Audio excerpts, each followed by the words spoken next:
یوسف علیہ السلام نے جیل کے قیدیوں سے کہا جو رہا ہونے والا تھا، ایک کو تو پھانسی ہونے والی تھی نا، جو کیس سے بری ہونے والا تھا اس کو کہا کہ بادشاہ کے سامنے میرا تذکرہ کرنا. فَأَنْسَاهُ الشَّيْطَانُ ذِكْرَ رَبِّهِ، شیطان نے اس کو بھلا دیا کہ اپنے رب کے سامنے یعنی بادشاہ کے سامنے تذکرہ کرنا ہے. اب آپ بتائیے یوسف علیہ السلام پہ کیا گزری ہوگی؟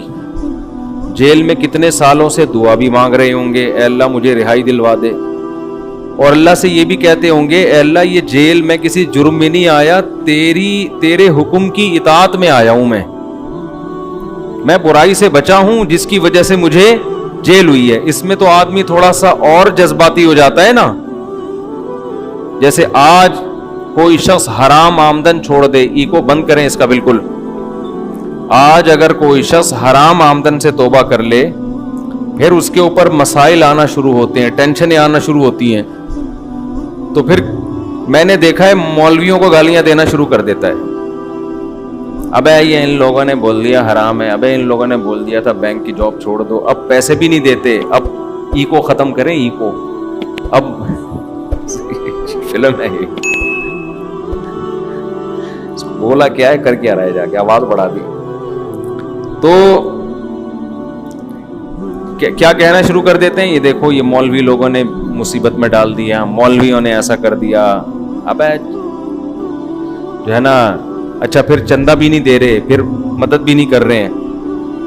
اب لوگ آتے رہتے ہیں کہ جی ہم نے بینک کی جاب چھوڑی تھی، دیوالیہ ہو گیا ہے، ہماری مدد کریں. ہمیں کیا پتا ہوتا ہے کہ چھوڑی تھی بھی کہ نہیں تھی، کوئی فراڈی تو نہیں ہے، ہمیں کیا پتا بھائی. تو ہمیں یوسف علیہ السلام سے کیا سبق ملتا ہے؟ کتنی پریشانیاں آ رہی ہیں اور یہ شریعت پر عمل کی وجہ سے آ رہی ہیں. تو اب تھوڑی سی امید ہوئی تھی کہ بندہ رہا ہو گیا ہے، وہ جا کے بادشاہ سے ذکر کرے گا، کچھ تو ہلچل ہوگی نا. لیکن بندہ بھول گیا. اب بھی ایک لفظ بھی زبان سے شکایت کا نہیں ہے. صبر، بس جیل میں پڑے ہوئے ہیں، کوئی بات نہیں، جو اللہ کی مرضی، ہم اللہ کی اس مرضی پر راضی ہیں. یہ بہت اہم بات ہے. آج جو ڈپریشن، اسٹریس اور ٹینشنیں ہیں نا مارکیٹ میں، اللہ کی تقدیر پر راضی ہونے کی کوشش نہیں کر رہے، بلکہ خود اللہ بننے کی کوشش کر رہے ہیں. جیسا میں چاہتا ہوں ویسا ہو، جیسا آپ چاہتے ہیں ویسا نہیں ہوگا. آپ پر کسی اور کی حکومت ہے، اگر اس نے آپ کو نعمتیں دی ہیں، آپ کی ذمہ داری ہے شکر ادا کریں. ٹینشنیں دی ہیں، آپ کی ذمہ داری ہے صبر کریں. بس ہم عبد ہیں، غلام ہیں، ہمیں یہی کرنا ہے. تو بھول گئے، پھر جیل میں کئی سال مزید پڑے رہے. لیکن ظاہر ہے اللہ تو دیکھ رہا ہے.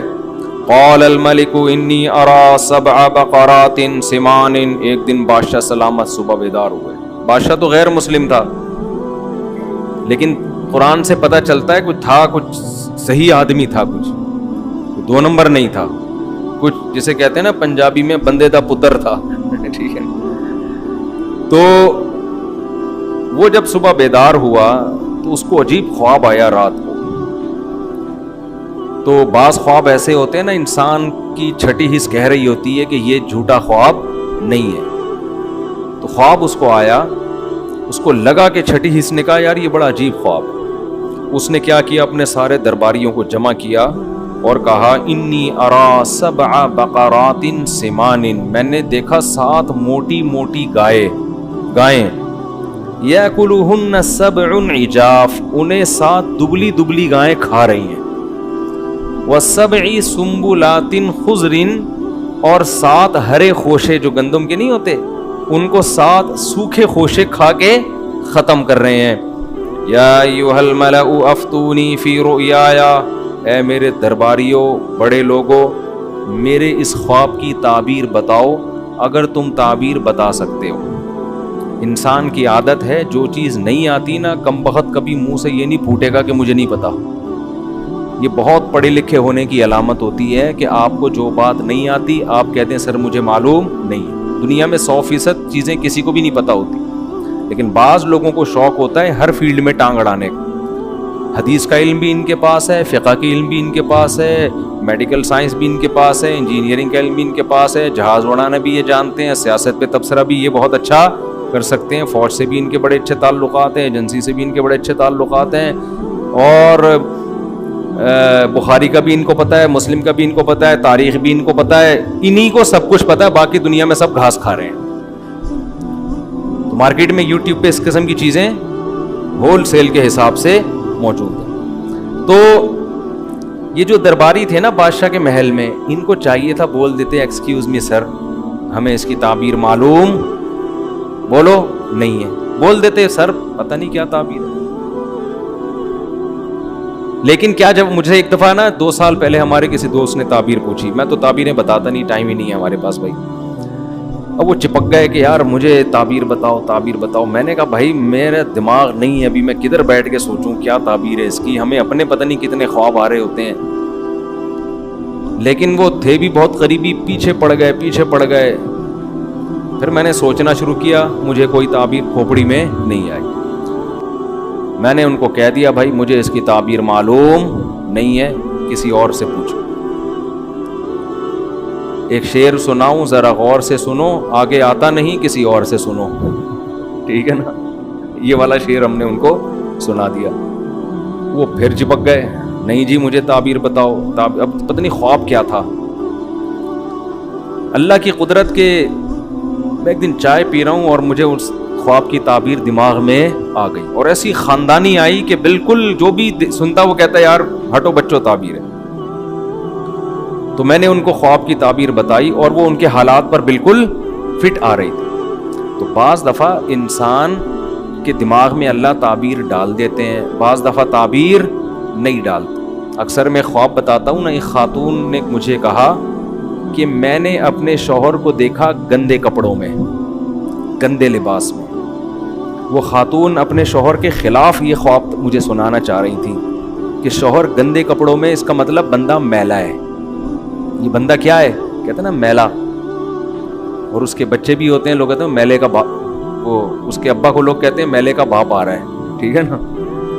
تو میں نے اس خاتون سے کہا کہ مجھے اس کی تعبیر یہ معلوم ہوتی ہے کہ آپ ٹھیک نہیں ہو. وجہ اس کی ہے کہ شوہر کا لباس میلا, تو شوہر کا لباس تو بیوی ہے. قرآن کہتا ہے نا ہن لباس لکم وانتم لباس لہن. بیوی کا لباس شوہر ہے اور شوہر کا لباس کیا ہے, بیوی. تو اللہ نے آپ کو تنبیہ کی ہے کہ آپ ٹھیک ہو جاؤ. تو وہ پھر جب ان کی حالات سامنے آئے نا تو پتہ چلا کہ واقعی عورت کا سلوک شوہر کے ساتھ ٹھیک نہیں تھا. بعض دفعہ اس کے برعکس بھی ہوتا ہے, میاں ٹھیک نہیں ہوتا, لیکن کبھی ایسا بھی ہو جاتا ہے, کہیں چیدہ ایسے واقعات بھی مل جاتے ہیں کہ کہیں خاتون کا سلوک ٹھیک نہیں ہوتا. تو خواب کی تعبیر بعض دفعہ ذہن میں آتی ہے, بعض دفعہ نہیں آتی. جب نہیں آئے انسان بول دے بھائی مجھے معلوم نہیں. لیکن ان کو یہ توفیق نہیں ہوئی کہ منہ سے پھوٹ دیں کہ ہمیں معلوم نہیں ہے. ظاہر ہے بےزتی ہو جائے گی, بادشاہ کہے گا تم پھر ہو کیا, اتنے بڑے فنٹر کیوں بنے ہوئے. تو جواب میں کہنے لگے اضغاث احلام, بادشاہ سلامت یہ خواب نہیں ہے, پراگندہ خیالات ہیں. دن بھر حکومت کے کاموں میں آپ مصروف رہتے ہیں, بغاوتوں کو کچلنا, سلطنت کی حدود کو, ظاہر ہے ٹینشن میں آدمی کو جیسے ساس سانپ کی شکل میں اور جٹھانی چھپکلی کی شکل میں آ سکتی ہے, تو آپ کو بھی موٹی پتلی گائیں خواب میں کیا ہو رہی ہیں, آ رہی ہیں. وما نحن بتأویل الاحلام بعالمین. اور اس قسم کے جو الٹے خواب ہوتے ہیں نا, ان کی تعبیریں ہم نہیں جانتے. یہ تو خواب ہی نہیں ہے, تو یہ وہیں دماغ میں الٹ پٹانگ خیالات تھے جو گائے اور بھیڑ بن کے آ گئے. یہ والے خوابوں کی تعبیر ہم نہیں جانتے. وہ خاندانی خواب ہو تو سنائیں, ہم تعبیر بھی بتائیں. وقال الذی نجا منہما, جس کو نجات ملی تھی نا, جو بادشاہ کو شراب پلانے پر معمول تھا, اس کو ایک دم یاد آیا, ارے خواب کی تعبیر تو یوسف نے بتائی تھی اور بڑی صحیح تعبیر نکلی تھی. فوراً نمبر بنانے کے لیے بادشاہ سے کہنے لگا انا انبئکم بتأویلہ فارسلون, میں بتاؤں گا تعبیر, مجھے ایک بندہ معلوم ہے, اس کے پاس مجھے بھیجو. حالانکہ اب تک وہ بندہ اس کو یاد نہیں تھا, اب اپنا مفاد ہے نا تو بندہ بھی یاد آ گیا. پھر کیا کہتا ہے, یوسف ایھا الصدیق, یوسف اے دوست. بھائی اتنی گہری دوستی تھی تو بندے کو بھول کیوں گئے؟ مفاد میں انسان القاب بھی لگاتا ہے اور یاد بھی رکھتا ہے، جہاں مفاد ختم بھول جاتا ہے۔ یوسف ایھا الصدیق، یوسف اے میرے دوست، افتینا فی سبع بقرات سمان، ذرا فتویٰ دیں ہمیں، ذرا مسئلہ بتائیں، ذرا تعبیر بتائیں۔ 7 موٹی موٹی گائیں ہیں جو 7 دبلی گایوں کو کھا رہی ہیں، اور 7 ہرے خوشے سوکھے خوشوں کو کھا رہے ہیں۔ لعلی ارجع الی الناس، میں فوراً یہ تعبیر لے کے لوگوں کے پاس جاؤں گا، ان کو پتہ چل جائے گا۔ حضرت یوسف نے ایک لمحہ بھی توقف کیے بغیر فوراً تعبیر بتانا شروع کر دی۔ یہ معجزہ تھا ان کا۔ آج یوٹیوب پہ خوابوں کی تعبیروں کے نام پہ چینل بنے ہوئے ہیں، الو بنانے کے علاوہ کوئی کام نہیں کر رہے، خوب سمجھ لو۔ دیکھو، جن دنیا میں جو بے روزگار ہوتا ہے نا، اس کو کوئی نہ کوئی ٹیکنیکل طریقہ چاہیے ہوتا ہے۔ جس آدمی کے پاس عزت کے صحیح راستے نہیں ہوتے تو کیا وہ بے عزتی برداشت کر لے گا؟ تو وہ عزت کے دوسرے 2 نمبر راستے اختیار کر لیتا ہے۔ تو یوٹیوب پہ چینل بنا لیا، پھر پھینکتے رہتے ہیں وہاں بیٹھ کے، کبوتر نظر آیا تو یہ مطلب ہے، بلی نظر آئی تو یہ مطلب ہے، دودھ نظر آیا تو یہ مطلب ہے، پھینکتے رہتے ہیں، پھر لوگ ان سے رابطہ کرتے رہتے ہیں، یہ ادھر سے پھینک رہے ہیں ادھر سے لوگ۔ تو یہ آسان کام نہیں ہے، بعض دفعہ اللہ کسی کے دماغ میں ڈال دیتے ہیں، بعض دفعہ کرامت کے طور پہ کسی کو بتا دیتے ہیں، انبیاء کو معجزوں کے طور پہ بتا دیتے ہیں۔ تو یوسف علیہ السلام نے فرمایا تزرعون 7 سنین دأبا، اس کی تعبیر یہ ہے کہ تم لوگ 7 سال تک زراعت کرو گے اور خوب پیداوار ہوگی۔ مصر میں 7 سال تک ہیں تمہارے پاس۔ فما حصدتم فذروه فی سنبلہ، جب کھیتی کاٹو تو وہ جو سنبل ہے نا، سنبل جو کیا کہتے ہیں اس کو، خوشے جس کو کہتے ہیں، گندم کو اس سے نہ نکالنا۔ وجہ کیا ہے کہ اگلے 7 سال تک اسی گندم کو استعمال کرنا ہے تم نے، یعنی اسٹور کرو ابھی سے اگلے 7 سالوں کے لیے۔ یہ حضرت یوسف علیہ السلام نے ایسا کام مصر کو بتا دیا کہ قحط پوری دنیا میں پڑا تھا، پوری دنیا کو پتا چل گیا کہ مصر والوں نے ایڈوانس میں 7 سال کا راشن جمع کر کے رکھا ہوا ہے۔ یعنی اس خواب کی وجہ سے نا بہت بڑی تباہی سے مصر کو بھی بچایا اور باقی دنیا کو بھی۔ اور مصر کی جو گورنمنٹ تھی وہ معاشی لحاظ سے بہت اسٹیبل ہو گئی۔ وجہ اس کی یہ ہے کہ جب چینی مارکیٹ سے شارٹ ہو تو جس کے پاس چینی ہوگی وہ مالدار بنے گا کہ نہیں بنے گا؟ تو یوسف علیہ السلام نے ان کو بتایا بھائی 7 سال تک تمہارے پاس پیداوار کو کھانے کا اور جمع کرنے کا آپشن ہے، تھوڑا تھوڑا کھاتے رہو اور باقی اسٹور کرو۔ اسٹور کرنے کا طریقہ یہی تھا کہ بھائی اس کو نکالو نہیں ورنہ وہ کیڑا لگ جائے گا اس میں، تو اگلے 7 سال کے لیے اس کو اسٹور کر لو۔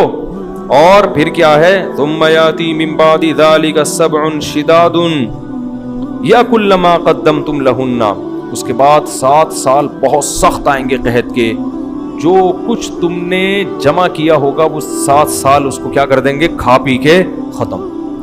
الا قلیلا مما تحصنون، سوائے اس کے جو تم نے بچا کے رکھ لیا پہلے سے مینجمنٹ کے تحت۔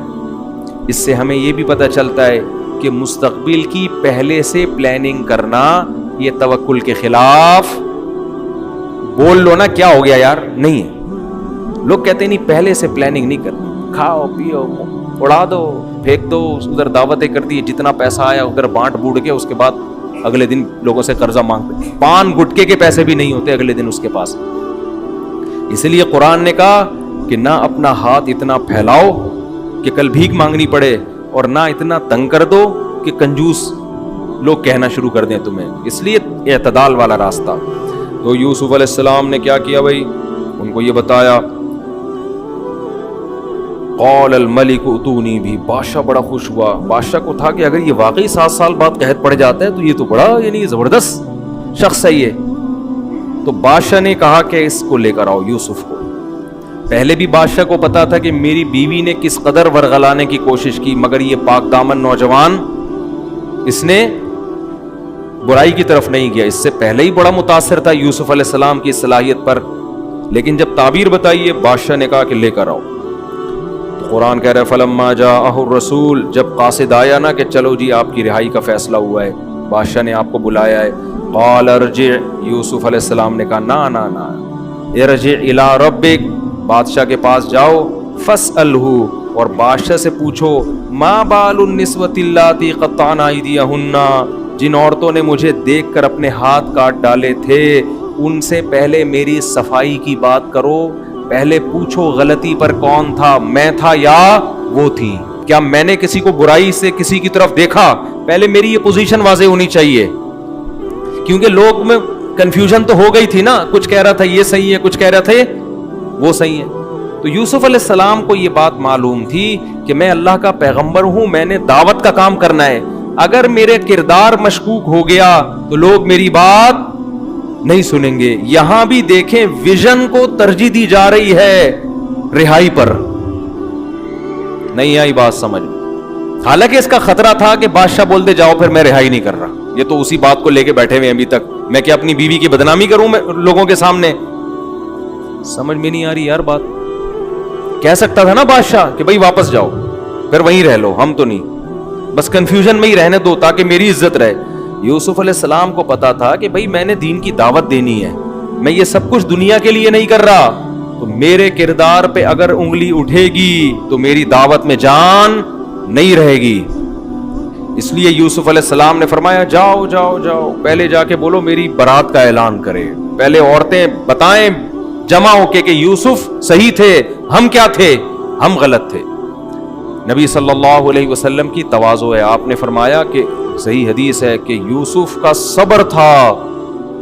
حدیث کا مفہوم ہے کہ جیل سے قیدی بلانے کے لیے آیا اور نہیں گئے، آپ صلی اللہ علیہ وسلم نے فرمایا میں اگر ہوتا تو چلا جاتا۔ یہ تواضع تھی نبی صلی اللہ علیہ وسلم کی، کہ یعنی ایسے موقع پہ ہر آدمی یہی کرتا ہے، بھائی پہلے جیل سے نکلو، یہ چیزیں بعد میں نمٹاتے رہیں گے بیٹھ کے، کون صحیح تھا کون غلط تھا۔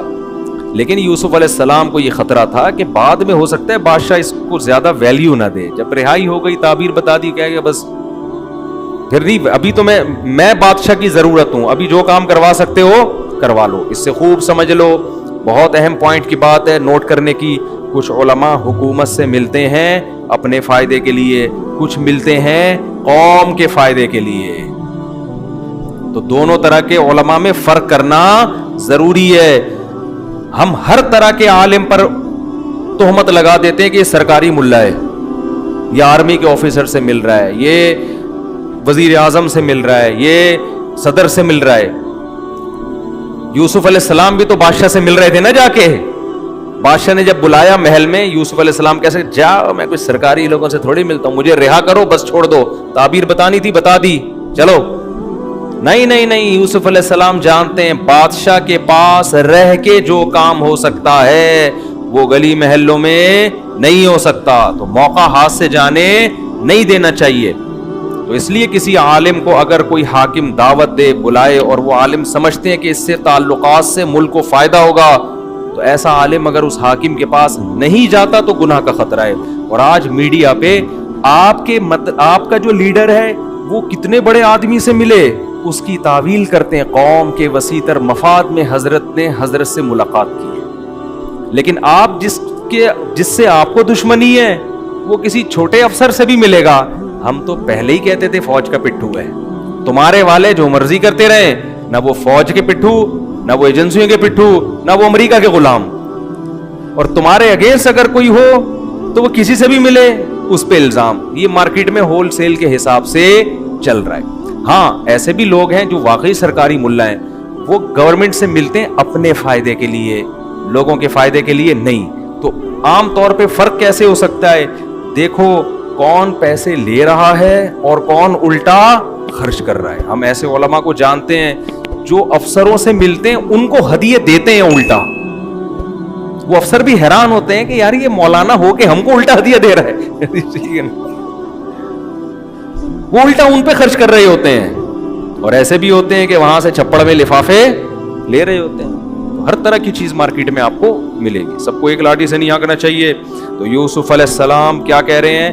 اپنے لیے نہیں، لوگوں کے لیے، کہ میں جب دعوت دوں گا میری پوزیشن واضح ہونی چاہیے۔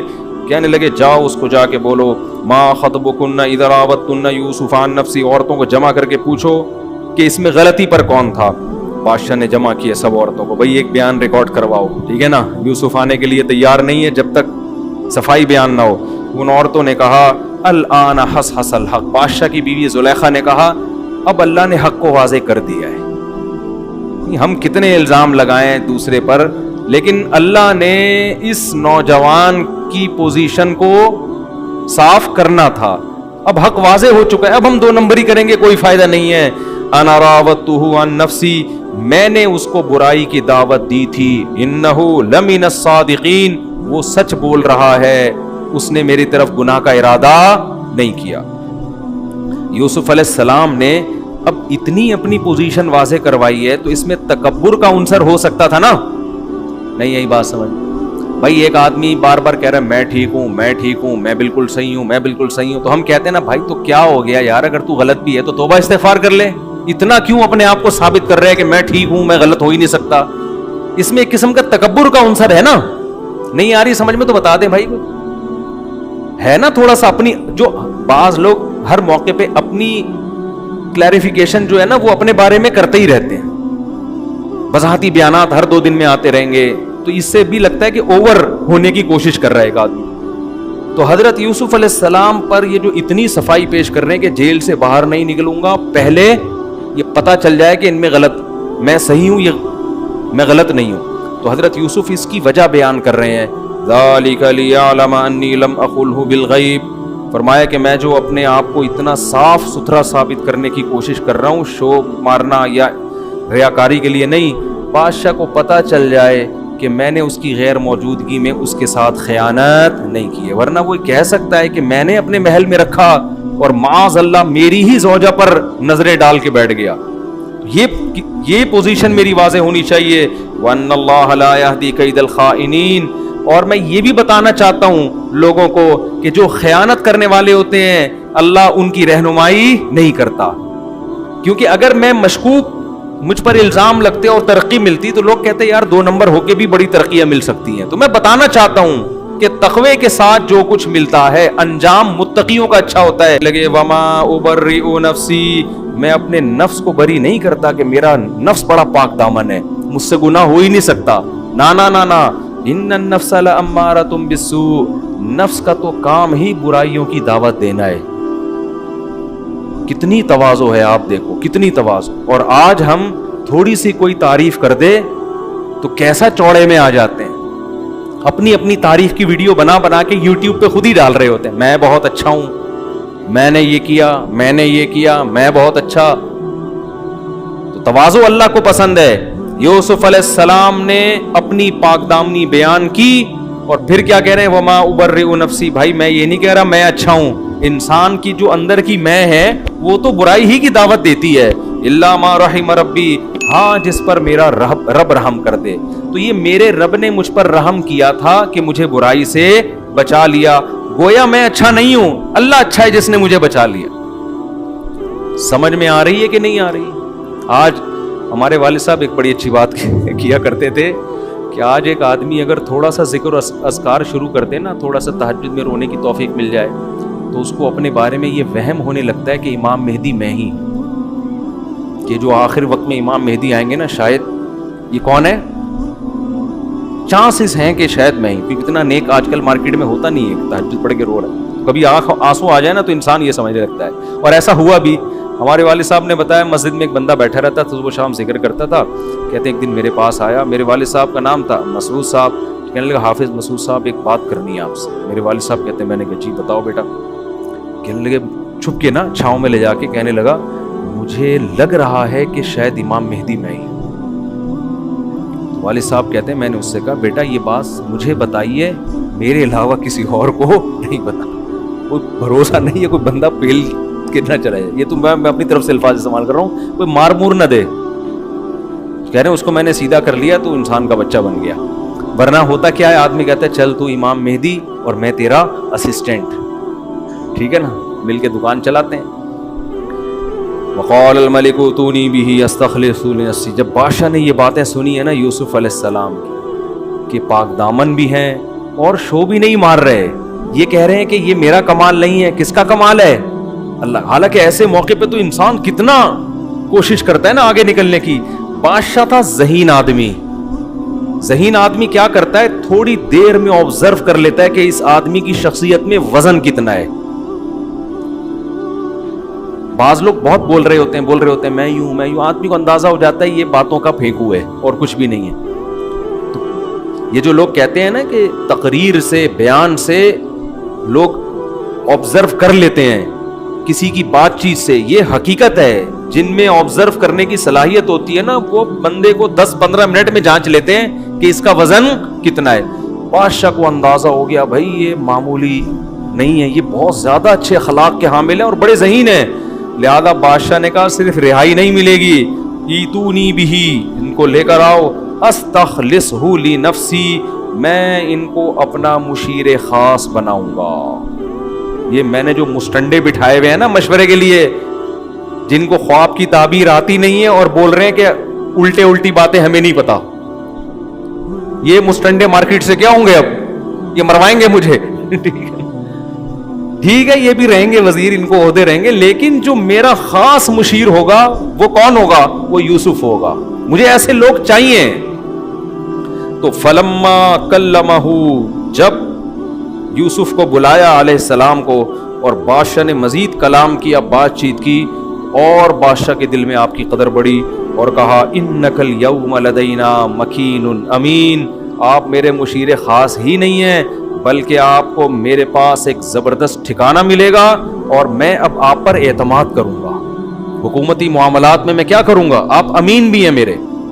دیکھو حضرت یوسف علیہ السلام نے اس موقع پہ نہیں کہا کہ بادشاہوں کے ٹکڑوں کے محتاج نہیں ہیں ہم, آپ مجھے خانقاہ بنا کے دے دو, میں وہاں اللہ اللہ کیا کروں گا. یہ اور بادشاہ بھی کافر کے بچے, تو اپنی شکل تو دیکھ. ایسے کہہ سکتے تھے نا, تو بت پرست آدمی ہے, پوری قوم کو بت پرستی پہ ڈالا ہوا ہے, کافر جو نہ مانے, جو تجھے کافر نہ مانے وہ بھی کافر, اور بتوں کی عبادت کرتا ہے بیٹھ کے اور باتیں کر رہا ہے. کچھ بھی نہیں بھائی, گراؤنڈ ریئلٹی کے حساب. یہ تو ویسے بھی کسی عام کافر کو بھی بولیں گے تو دین کے قریب آنے کے بجائے کیا ہو جائے گا, دور ہو جائے گا. تو ہر جگہ کا ایک مقام ہے. یوسف علیہ السلام کو جب اس نے کہا کہ آپ کے پاس آج, آپ کے لیے ہمارے پاس آج سے بہت اچھا ٹھکانہ, شکر ہے ہم لوگ اس وقت مصر میں نہیں تھے, ورنہ کوئی بھروسہ نہیں ہے معاذ اللہ, یوسف علیہ السلام کو بھی نہیں چھوڑنا تھا قوم نے. الزامات لگانے تھے, کافر بادشاہ سے مل رہے ہیں, کافر بادشاہ بلا رہے تو جا کے بیٹھ رہے ہیں, کافر بادشاہ عہدے دے رہا ہے تو قبول کر رہے ہیں. تو اپنے آپ کو نہ سوچیں ہم کدھر کو جا رہے ہیں. جب یوسف علیہ السلام نے دیکھا کہ بادشاہ سلامت بھی فارم میں آئے ہوئے ہیں بھائی, مسلسل تعریفوں پہ تعریفیں, اور کہہ رہے ہیں آپ کا ہمارے پاس ٹھکانہ ہے, تو یوسف علیہ السلام نے خود سے وزارت کی پیشکش کی کہ بھئی تو جو مبہم باتیں کر رہا ہے نا کہ آج سے مشیر خاص اور ٹھکانہ, تو میں آپ کو بتاتا ہوں مجھے عہدہ کیا چاہیے. یوسف علیہ السلام اصل میں جانتے تھے کہ فیوچر میں جب قحط پڑے گا تو آپ کو پتہ ہے جب ملک کی معیشت ڈاؤن ہو, بارشیں بند, پیداوار زیرو ہو جائے, تو سب سے زیادہ ویلیو وزیر معیشت کی ہوتی ہے. کیا خیال ہے بھائی, بادشاہ کی بھی پھر ویلیو نہیں رہتی. لوگ دیکھتے ہیں کہ جو وزیر معیشت کا وزیر ہے وہ اب ملک کو بچاتا کیسے ہے, وہ بجٹ کیا نکالتا ہے, بجٹ کیا اناؤنس کرتا ہے, کتنا اسٹور کرنا ہے, کتنا ایکسپورٹ کرنا ہے, اور جو ایکسپورٹ ہوگا اس کی ویلیو کیا ہوگی.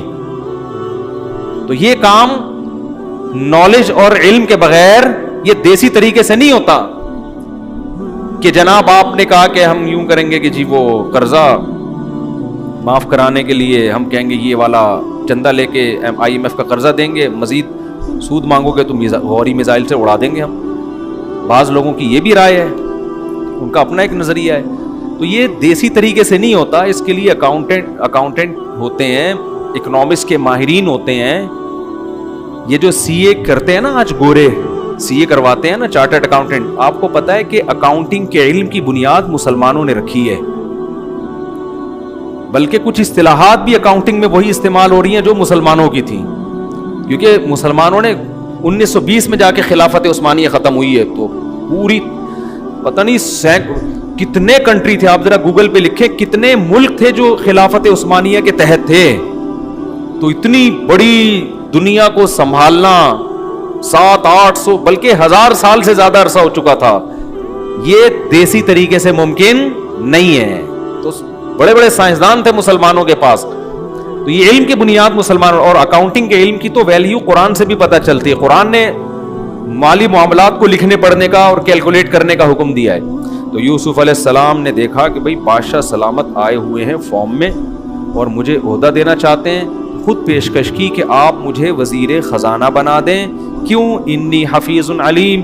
وزیر خزانہ میں 2 کوالٹی کا ہونا ضروری ہے. ایک تو یہ کہ اس کے پاس اکنامکس کا علم ہو, معیشت کا علم ہو. یہ گاڈ گفٹڈ علم اللہ نے مجھے دیا ہوا ہے معجزاتی طور پر. دوسری بات یہ کہ وزیر خزانہ ایماندار ہو. خزانے کو اس سے محفوظ کیسے کرے آدمی؟ ہمارے ہاں وزیر خزانہ سے جتنا خزانے کو خطرہ ہوتا ہے, ڈاکوؤں سے اتنا خطرہ نہیں ہوتا. ٹھیک ہے نا؟ تو میں امین بھی ہوں, میں اس خزانے میں 1 روپے کی بھی خیانت نہیں کروں گا. قرآن کہتا ہے یوسف علیہ السلام کا ویژن تھا نا, دیکھو ہر فیصلہ کر رہے ہیں, یہ نہیں اس لیے نہیں وزیر خزانہ بننے کی میری تنخواہ ہوگی پھر یہ گاڑیوں میں گھوموں گا. ان کو پتا ہے بھائی وزیر خزانہ بننے کے بعد ہی مصر کی حکومت میرے پاس آ سکتی ہے اور میں یہاں دعوت کا کام کر سکتا ہوں. آج بعض لوگ کیا کرتے ہیں, مدرسوں کی ضرورت اپنی جگہ, مسجدوں کی ضرورت اپنی جگہ, لیکن ہر دین کا کام مسجد اور مدرسے سے نہیں ہوتا. میں لوگوں سے کہتا ہوں مدرسے بھی ہیں, ان کی بھی کوشش کرو, ان کو مالی تعاون کرو, لیکن اب اسکولوں پہ محنت کرو. ہماری جو کریم تیار ہو رہی ہے, جو پیک کے اداروں میں لوگ جا رہے ہیں, وہ مدرسوں سے نہیں بلکہ اسکول سے جا رہے ہیں. تو اب اسلامی اسکول کو زیادہ فوکس کرنے کی ضرورت ہے. ایسے اچھے اسکول بناؤ کہ تعلیم بہت معیاری ہو اور ماحول ان کا اسلامی ہو. وہاں سے جب بچے نکل کے جائیں تو اچھے اچھے عہدوں پہ جائیں, کیونکہ بہت سارے کام عہدوں سے ہوتے ہیں, ہر کام مولوی بننے سے نہیں ہوتا. مولویوں کی ضرورت اپنی جگہ ہے, لیکن ضرورت اچھے سائنسدانوں کی بھی ہے, اچھے فوجیوں کی بھی ہے, اچھے ججوں کی بھی ہے. اگر صرف مولویوں کے پاس ہی دین ہوگا تو آپ دیکھ لو نا, ادھر مولوی فتویٰ دے رہے ہیں کہ خلا کلعدم ہے, جج کیا کہہ رہے ہیں خلا ہو گیا. لوگ سن کس کی رہے ہیں؟ ججوں کی سن رہے ہیں. اتنے کیسز ہر ہفتے عدالتی خلا کے وہ عورتیں خلا لے کے شادیاں کر رہی ہیں, وہ زنا ہو رہا ہے, وہ نکاح تھوڑی ہے. طلاق کا اختیار تو قرآن میں صاف طور پر ہے کہ جج کے پاس نہیں ہے, شوہر کے پاس ہے, مگر دے مار 4.5 ڈگریوں پہ ڈگریاں جا رہی ہیں خلا کی. تو اگر ججز جب تک دین کا علم رکھنے والے نہیں ہوں گے, اسمبلیوں میں لوگ دین کا علم رکھنے والے نہیں پہنچیں گے, اس وقت تک ملک میں صحیح معنوں میں تبدیلی نہیں ہو سکتی. تو جلدی سے چلتا ہوں میں آگے. یوسف علیہ السلام نے کہا مجھے آپ وزیر خزانہ بنا دیں. اس سے پتہ چلتا ہے کہ وزیر بننے کی کوشش کرنا, آرمی میں اچھا آفیسر بننے کی کوشش کرنا, کسی اچھے عہدے تک جانے کی کوشش کرنا, یہ دنیا پرست ہونے کی علامت نہیں ہے. ہاں ویژن آپ کا اچھا ہونا چاہیے. سمجھتے ہو گے نہیں سمجھتے؟ ہمارے یہاں دیکھ لو, جو دین پہ چلتا ہے سب سے بڑا مخنجو وہی ہوتا ہے, گھر میں پڑا رہتا ہے. ایک صاحب نے کہا کہ میں روزہ رکھ کے فجر کے بعد سوتا ہوں, ظہر میں اٹھ کے ظہر پڑھ کے پھر سو جاتا ہوں, عصر میں اٹھ کے عصر پڑھ کے پھر سو کے افطار کرتا ہوں, میرا روزہ تو نہیں خراب ہوگا؟ تو روزہ تو ہو گیا آپ کا, بھوکے پیاسے تو رہ لیے آپ, لیکن یہ کوئی لائف اسٹائل ہے یار؟ یہ کیا کرے گا بندہ دنیا میں بیٹھ. اچھا بھائی خیر, تو وَكَذَلِكَ مَكَّنَّا لِيُوسُفَ فِي الْأَرْضِ, قرآن کہتا ہے اس طرح ہم نے یوسف کو زمین میں ٹھکانہ دے دیا. يَتَبَوَّأُ مِنْهَا حَيْثُ يَشَاءُ, اور ایسی پاورفل حکومت آ گئی کہ مصر میں جہاں چاہے ٹھکانہ بنائے, پورا مصر ان کے کنٹرول میں آ گیا. نُصِيبُ بِرَحْمَتِنَا مَن نَشَاءُ, ہم جس کو چاہتے ہیں اپنی رحمت پہنچاتے ہیں. وَلَا نُضِيعُ أَجْرَ الْمُحْسِنِينَ, جو سب سے بہترین آیت کہ ہم اچھے عمل کرنے والوں کے اجر کو ضائع نہیں کرتے. کیا مطلب؟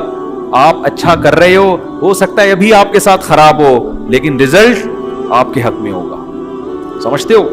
وَلَأَجْرُ الْآخِرَةِ خَيْرٌ, اللہ فرماتے ہیں تو دنیا کا اجر ہے, آخرت کا اس سے بھی بہتر ہے. اب کیا ہوا کہ 7 سال گزر گئے اور مصر میں اور مصر کے قریب کے علاقوں میں قحط پڑ گیا.